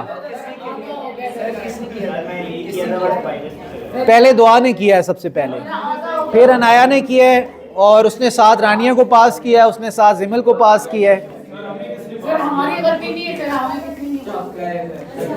अच्छा मुझे बताओ, बात समझ आई है? चैलेंजिंग है क्वेश्चन या नहीं है ना? अब देखो मेरी बात सुनो, आपने देखो बात ये है ना, समटाइम अगर स्टूडेंट प्रोस्पेक्टिव से सोचे ना, तो जब आप एक क्वेश्चन चैलेंजिंग देखते हैं आप परेशान हो जाते हैं, आप कहते हैं ये तो मुझे नहीं आता, ये क्या होगा, राइट? ऐसे ही होता है ना। But no need to be worried about, आपने ये कॉन्सेप्ट सीखा है ना, सीख लिया है ना, तो द गुड थिंग इज कि यार आपने सीख लिया, आपको अब पता है कि यार ये कैसे करना है। ये नहीं परेशान होना कि ये तो मुझसे हुआ ही नहीं है, ये कैसे करना है। अब आपने सीख लिया है, that is the good thing. और इसको आपने माइंड में रखना है, whenever velocity is there on circle, direction को माइंड में रखना है कि भाई जहां भी वेलोसिटी आ रही है डायरेक्शन हो सकती है वहां पे। And whenever direction switches, negative sign आपने हर सूरत में किसी एक के साथ लगाना है। ठीक है, क्लियर? हाँ, okay, let's move on to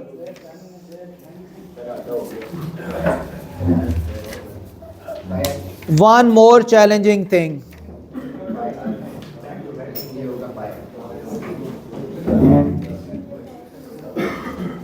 अच्छा, क्वेश्चन नंबर 6 मुझे करके दिखाएं आप लोग। क्वेश्चन नंबर 6 जल्दी से।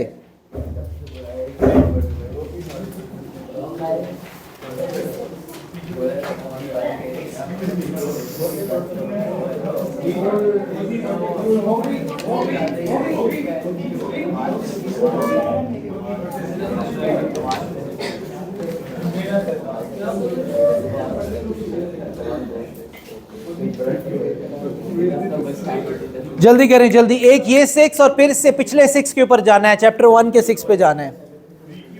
3 न्यूटन 4 न्यूटन राइट एंगल पर है। कुछ लोगों के लिए बहुत इजी है, लेकिन ये मैं उनके लिए कर रहा हूं जिनके लिए वेक्टर्स मुश्किल है। उसके बाद third force of 8 newton is also there, but we don't know कि 8 न्यूटन किस तरफ एक्ट कर रही है। We don't know, literally we don't know कि उसकी डायरेक्शन क्या है। What is the possible resultant of the force on this object? Possible resultant force बतानी है। 2 वी नो, ऑलरेडी नो कि 3 and 4 newton are at right angle. तो जब right angle पर होते हैं तो हम क्या करते हैं? Pythagoras theorem, right angle triangle, और इसका 5 न्यूटन आता है रिजल्टेंट हमेशा। ये बड़ा एक यूनिवर्सल सा क्वेश्चन है। 3 और 4 न्यूटन फोर्सेस हो राइट एंगल पे, तो 5 उसका रिजल्टेंट आता है। ठीक है, पिथागोरस थ्योरम लगा के ना, पिथागोरस थ्योरम। आप देखो बेटा, आपके पास 5 न्यूटन है एक, और दूसरी फोर्स है 8 newton. We don't know their direction के 8 न्यूटन किधर लग रही है। क्या उसने क्वेश्चन में बताया है कि इधर उधर लग रही है? नहीं पता। वो कह रहा है पॉसिबल रिजल्टेंट क्या हो सकता है। इसका मतलब है 1 हो सकता है, 3 नहीं हो सकते। दिस इज नॉर्मल एमसीक्यू जिसमें करेक्ट आंसर देखना है। तो देखो 8 और 5 अगर ये दोनों सेम डायरेक्शन में लग रहे होते फॉर इंस्टेंट, तो कितना रिजल्टेंट होता है फिर? 13। तो मैक्सिमम रिजल्टेंट कितना हो सकता है? 13। मिनिमम कितना हो सकता है? 3, क्योंकि अगर वो ऑपोजिट हो तो इसका मतलब है 3 और 13 के बीच में रिजल्टेंट सब पॉसिबल हैं।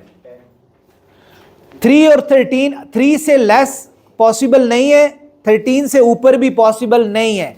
तो 1 इज लेस देन 3 नहीं पॉसिबल, 10 इज लेस देन नहीं, 10 तो विद इन रेंज आ रहा है ना, 14 नहीं आ रहा और 15 नहीं आ रहा, 10 आ रहा है, तो इसलिए यह आपका आंसर होगा। ठीक है, और आपने क्या करना है? आंसर को ऐसे चूज करना है। अगर आपको पता है, अगर आपने गलती से एक इनकरेक्ट आंसर चूज कर लिया, आप करेक्ट पे जाना है। तो अगर मैं लेट से पहले मैंने ये चूज किया था, तो मैं इस पे इस तरह का एक क्रॉस लगा दूंगा ऐसे। ठीक है, एक क्लियर सा क्रॉस लगा के, और फिर मैं बी को चूज करूंगा। तो दैट्स हाउ पेपर के अंदर भी आपने ऐसे ही करना है। कैम्ब्रिज में अलाउ नहीं होता ना, कैम्ब्रिज में वो स्कैन करते हैं ना, इसमें स्कैन नहीं करना ना, दैट्स वाई। क्योंकि एमसीक्यूसी के अंदर है ना, थ्योरी के पेपर के अंदर है, अलग से स्कैन नहीं होता। ये मैक्सिमम हमारा 3+4 नहीं होगा? 2 स्मॉल को ऐड करें? नहीं, ये वो नहीं है। इसमें उसने 3 और 4 का राइट एंगल बता दिया था, वो उसने कह दिया था। उसमें ही होता है कि अगर ना पता हो डायरेक्शन, कुछ भी ना पता हो, फिर वो मेथड होता है। इसमें तो राइट एंगल था ना 3 और 4, उन दोनों का हमने निकाल लिया कि इन दोनों का फॉर श्योर 5 ही आएगा। एक 5 आ गया, दूसरा 8 है, उसका नहीं पता वो किधर लग रहा है। तो अब मे बी अगर 5 की डायरेक्शन में हो तो 13 होएगा, अपोजिट हो तो 3 होएगा, तो वो रेंज बन गई। ओके बेटा, let's move on to question 6. अच्छा बात सुनो, 12:45 पे हम खत्म कर लेंगे. 12:45, अभी we have time. Question number 6 आ जाओ बेटा, चैप्टर 1 का. नहीं अभी इस पे आओ ना, ये ग्राफ वाला है, इस पे आओ. Chapter 1 question 6.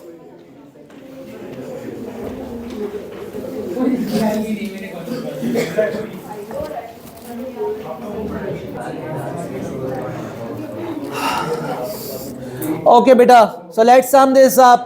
The important question is coming ahead. What you have to do is you have to plot 2 missing points and draw the best fit line, 2 marks. So 1 mark for plotting 2 points accurately and 1 point for making best fit line. Actually this is the easier thing to do. देखो ना graph में just you have to plot 2 points और best fit line बनानी है. Best fit line मैंने already आपको बताया है, equals neat line, thin line, jointless line, and then equal scatter of points. If one point is not coming on line, it's fine. One point can be above or below the line. Okay. These two parts are very important. The theory predicts the relation between W and delta L as W is K delta L. So W is K delta L, where K is the constant. Okay. If K is constant, then W proportional to delta L. This is Hooke's law, that W and delta L are directly proportional. If two things are directly proportional, then their graph should be starting from the origin and it must be a straight line. Through origin, straight line. So the thing is, this is a straight line, but it is not passing through the origin. So we say that identify the feature of the graph that shows it does not support the theory. तो देखो इन दोनों को directly proportional होने के लिए origin से line का start होना जरूरी था और कांस्टेंट स्लोप का होना जरूरी था. स्लोप तो कांस्टेंट है, ओरिजिन से स्टार्ट नहीं हो रही, तो we will say line is not starting from origin.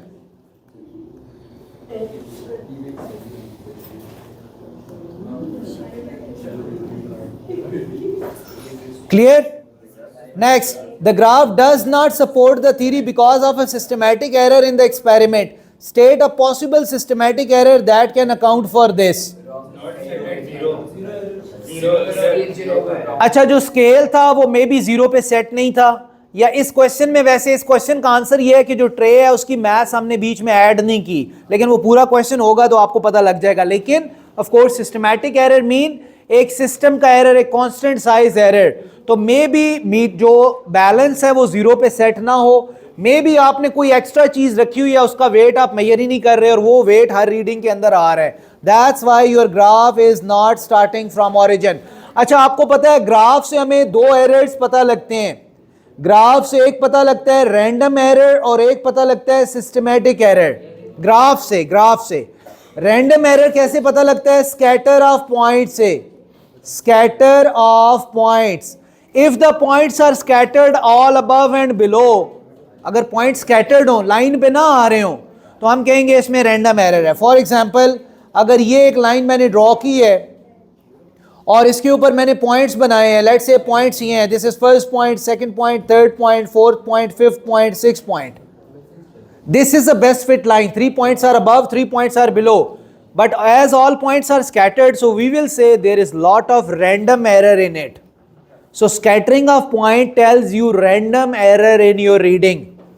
और उसके बाद अगर वो according to situation वो origin से शुरू ना हो रहा हो, तो फिर हम कहते हैं कि इसमें सिस्टमैटिक एरर है. सिस्टमैटिक एरर होता है ग्राफ स्टार्ट कहाँ से हो रहा है, कहाँ से होना चाहिए और कहाँ से हो रहा है. तो देखो असल में ग्राफ स्टार्ट कहाँ से होना चाहिए था? एक्चुअल लाइन किधर होनी चाहिए थी? क्यों भाई? ओरिजिन पे होनी चाहिए थी ना, लेकिन स्टार्ट कहाँ से हो रही है? एक्स इंटरसेप्ट से. इससे पता लग रहा है कि इसमें सिस्टमैटिक एरर है. तो सिस्टमैटिक एरर ग्राफ में हमेशा पता लगता है कि लाइन कहाँ से स्टार्ट होनी चाहिए. अगर वहां से हो रही है तो नो सिस्टमैटिक एरर, अगर नहीं हो रही तो फिर सिस्टमैटिक एरर इज देयर. जिसको नहीं पता ये बात लिख लो भाई, ठीक है. और रैंडम एरर का कैसे पता लगता है? स्कैटरिंग ऑफ पॉइंट से. क्या इसमें रैंडम एरर है इस क्वेश्चन में? No, because almost all the points are coming on the line. So systematic error is start point of line as per given condition. और यहां गिवन कंडीशन क्या थी कि भाई दोनों डायरेक्टली प्रोपोर्शनल हैं, तो कंडीशन ये है कि ओरिजिन से शुरू होनी चाहिए, ये नहीं हो रही ओरिजिन से, that's why systematic error is there. Clear? Okay, so ये भी हो गया. हमने ये बता दिया कि balance might not be at zero, might not be at zero. ठीक है, या फिर कोई एडिशनल मैथ्स हो सकती है. This thing is important. Determine the gradient of graph, state the unit of your answer. सब लोग ग्रेडियंट निकालें जैसा मैंने तरीका बताया था इसका. Select 2 points far apart from each other और फिर उस पॉइंट्स को हाईलाइट करें. यूजुअली वो ट्राइंगल बनाते हैं, लेकिन अभी नया मेथड ये है कि हम उसके ऊपर पॉइंट के ऊपर ट्राइंगल बना देते हैं. मतलब ये है कि देखो ना, अगर ये पॉइंट्स हैं, if these are the points, तो मैंने अगर ये लेना है, ये ग्रेडियंट के लिए लेना है, तो मैं इसके ऊपर यूं ट्राइंगल बना दूंगा. और अगर लेट से मैंने ये पॉइंट 0 वाला लेना है, तो मैं यहाँ पे एक ट्राइंगल बना दूंगा. मतलब आपने जो ग्रेडियंट वाला पॉइंट है उस पर एक ट्राइंगल छोटी सी बना देना है, उससे पता लग जाएगा कि आपने ये ग्रेडियंट के लिए चूज किया है पॉइंट. ज़रूरी है, ये ज़रूरी है. ठीक है, मेथड होता है ना हर चीज़ का, तो इसका ये मेथड है. वैसे नॉर्मली होता है कि इस पॉइंट से नीचे लाइन लाते हैं और इस पॉइंट तक ले जाते हैं. ये कन्वेंशनल मेथड है, पुराना मेथड है. ठीक है, निकालो ग्रेडियंट और यूनिट भी बताओ. ग्रेडियंट की यूनिट क्या होती है? Gradient is y over x. y की यूनिट न्यूटन और x की यूनिट क्या थी? मिलीमीटर. तो न्यूटन मिलीमीटर आपने यहां लिख देना है पर मिलीमीटर, इसका एक नंबर होगा यूनिट का. एक्सप्लेन वेदर और not figure 9 can be used to find the accurate value of k in the equation this. अब वो ये कह रहे हैं, ये जो है ना, this is A grade question. This is A grade question. ये मैं बता रहा हूं, ये भी ए ग्रेड है. ये सबसे नहीं होगा, ये भी क्वेश्चन अभी बता रहा हूं सबसे नहीं होगा. ये लास्ट वाला मैं इसकी नहीं, मैं AQA की बात कर रहा हूँ. देखो आप 3-4 महीने गुजार लिए ना, मुझे सबका पता तो चल गया ना, इसलिए मैं जो बात कह रहा हूँ कुछ वजन तो बात में होगा ना कि नहीं. पहले दिन कह रहा होता तो आप कहते सर आपको क्या पता है. अभी तो मुझे सारा कुछ पता है, कितनी क्लासेस अटेंड की हैं, कितनी चीज़ें आती हैं, टेस्ट में मार्क्स कितने हैं, क्या कॉन्सेप्ट्स हैं, सब कुछ पता है. उसकी बेस पे मैं कह सकता हूँ. ओके, और ये बहुत ट्रिकी क्वेश्चन है, ये इजी क्वेश्चन नहीं है, ये डिफिकल्ट क्वेश्चन है. ए ग्रेड क्वेश्चन हमेशा डिफिकल्ट होता है.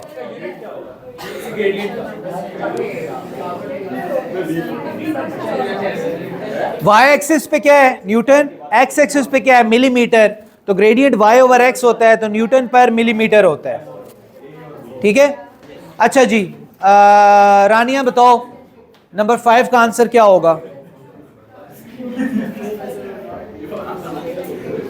अच्छा एक सेकेंड, देखो k कैसे निकालेंगे मुझे ये बताओ. k निकालेंगे कैसे? How you will find k? यार देखो ना, W, अब सुन लो, W इज दिस, तो K is equal to W over delta L, जो क्या है एक्चुअली ग्रेडियंट है ना. क्या है ये? क्या चीज है? ग्रेडियंट है ना यार. This is the gradient of the graph. ऐसे ही है. अब अगर ये ग्रेडियंट है, तो अगर सिस्टमैटिक एरर है, अगर मैं सिस्टमैटिक एरर को क्लियर करके यहां से न्यू लाइन बनाऊं, तो वो बिल्कुल इसके पैरेलल बनेगी, इनका सेम ग्रेडियंट होएगा, सेम ग्रेडियंट. देखो एक और बात लिख लो साथ, write this down. Whenever systematic error is there, the gradient of line remains the same, no matter systematic error is present over there, still you can get accurate value of gradient because gradient doesn't change. Systematic error doesn't change the gradient of graph. So with systematic error you can still be able to find the gradient accurately. Gradient तो नहीं change हो रहा ना, वो तो उतना ही है, ठीक है। अगर मैं कहूँ यार इस सिस्टमैटिक एरर को रिमूव करो, नया डाटा बनाओ, तो आपका ये वाला जो ये पॉइंट है ये थोड़ा सा ऊपर शिफ्ट होके यहाँ आ जाएगा, ये पॉइंट ऊपर शिफ्ट होके इधर चला जाएगा, ये ऊपर यहाँ चला जाएगा, ये ऊपर यहाँ चला जाएगा। आपने लाइन बना ली, वो ओरिजिन से शुरू हुई, आपने देखा यार इन दोनों लाइंस बिल्कुल पैरेलल है। आपको पता है पैरेलल लाइंस का ग्रेडियंट तो सेम होता है, तो that's why you will say systematic error doesn't effect the value of gradient. लिख लो भाई ये बात, systematic error doesn't effect the value of gradient.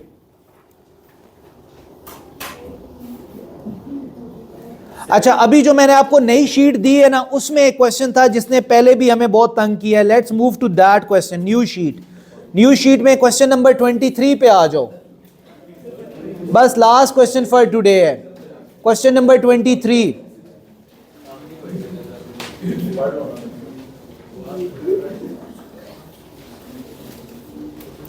Question number 23।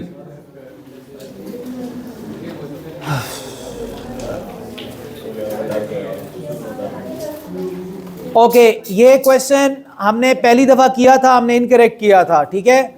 दूसरी दफा इसका मैंने मेथड बताया, बट आज अभी इसका शॉर्टकट बता रहा हूं आपको, शॉर्टकट इस किस्म के क्वेश्चंस को करने का। देखो, फोर्स एक ऑब्जेक्ट पे पहले 10 न्यूटन लग रही है, 20 सेकेंड के बाद वो फोर्स 4 न्यूटन हो जाती है, और फोर्स इज कॉन्स्टेंटली डिक्रीजिंग। बेटा ध्यान से समझो, लास्ट क्वेश्चन है ये, कॉन्स्टेंटली डिक्रीजिंग फोर्स। आपको वो कहते हैं मैग्नीट्यूड ऑफ मोमेंटम निकालो after 20 second and keeping in mind object पहले रेस्ट पे था, ऑब्जेक्ट पहले रेस्ट पे था, तो 20 सेकेंड के बाद उसका मोमेंटम कितना होगा, राइट। तो देखो हमारे पास एक चीज है, हमें पता है कि जो मोमेंटम हम निकालते हैं, मोमेंटम वो कैसे निकालते हैं, फोर्स इनटू टाइम। फोर्स और टाइम है ना, फोर्स इनटू टाइम से निकालते हैं ना, है ना, यही है। ओके, ये कब फॉर्मूला लगाते हैं, जब फोर्स कांस्टेंट होए, जब फोर्स क्या हो, कांस्टेंट होए। इधर क्या फोर्स कांस्टेंट है, नहीं है ना। अब अगर फोर्स चेंज हो रही हो तो ये फॉर्मूला जरा सा चेंज हो जाता है, जरा सा स्लाइड चेंज करना है। और कैसे, अगर बेटा चेंजिंग फोर्स हो, चेंजिंग फोर्स, तो उसमें और फोर्स भी कांस्टेंट रेट पे चेंज हो रही हो, कांस्टेंट रेट। कांस्टेंट रेट का मतलब क्या है, यूनिफॉर्मली स्ट्रेट लाइन, जिगजैग नहीं, स्ट्रेट लाइन कांस्टेंटली चेंज हो रही हो, फिर हम इस फोर्स की जगह एवरेज फोर्स यूज करते हैं। या हम क्या यूज करेंगे, एवरेज फोर्स। और आपको पता है एवरेज कैसे निकालते हैं, maximum force plus minimum force divided by 2।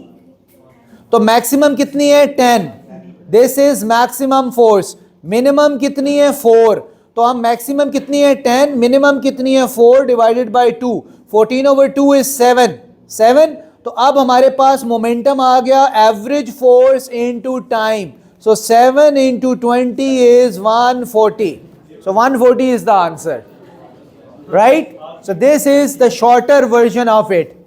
सही है। इसका कॉन्सेप्ट ये वाला एक और जगह पे यूज होता है, वर्क पावर एनर्जी में। अगर वर्क निकालना और फोर्स चेंजिंग हो और एक्स एक्सिस पे इसकी बजाय डिस्टेंस हो, मतलब ये नहीं है यहां पे लेट्स से डिस्टेंस है और मैं कहूं what is the average, what is the work done, what is the average work done, कितना वर्क इस पे हुआ है, तो अब आप क्या कहोगे, एरिया अंडर द ग्राफ होता है, उससे भी निकाल सकते हो, लेकिन चूंकि इसमें ज्यादा प्रॉब्लम 4 करता है, चूंकि वो 0 से ओरिजिन नहीं शुरू हो रहा, तो दैट्स व्हाई आप कहोगे कि work done is force into distance, but if force is changing then work done is average force into distance. और एवरेज फोर्स कैसे निकालोगे, मैक्सिमम प्लस मिनिमम ओवर 2 से, तो 10 + 4/2 7, तो 7 × 20 करोगे, अगर एक्स एक्सिस पे डिस्टेंस होता तो वो भी कितना आता, 140 जूल जो है वो वर्क आ जाता। ठीक है, क्लियर, ओके। टुमारोज टास्क ये है बेटा कि आप लोगों ने आज ये सारे क्वेश्चन सॉल्व करने हैं। मैंने साथ ईयर लिखा हुआ है, वहां से आप पास पेपर बुकलेट से देखोगे आंसर, जो नहीं समझ आएगा आप ग्रुप में डिस्कस करोगे, ठीक है। और कल की क्लास में मैं फिर आपको there can be two things for tomorrow's class.